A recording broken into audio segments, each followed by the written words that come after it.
juga tu untuk script preparation. So sekarang let's go to page number 4. Script preparation, and as I sebut tadi, mind map very important. Understand what concept mind map ni? Okay, jadi something yang sudah adik-adik tadi tu, ni mind map ni memang semua orang kena buat mind map ni in order for you to do script. Okay, script preparation.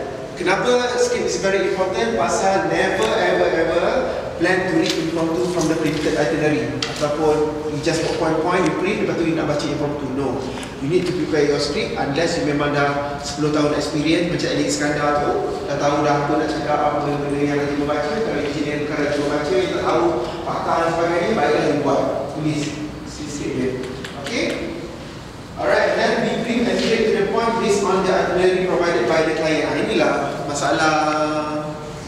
Siapa ni suka tadi? Ahmad Fajri Yahya. Nombor 2 ni sesuai untuk dia. Saya nak cakapkan dia lah. Be brief and straight to the point based on the itinerary provided by client. Tak adalah, bukan pasal dia bermaksud. Maksudnya kadang-kadang sometimes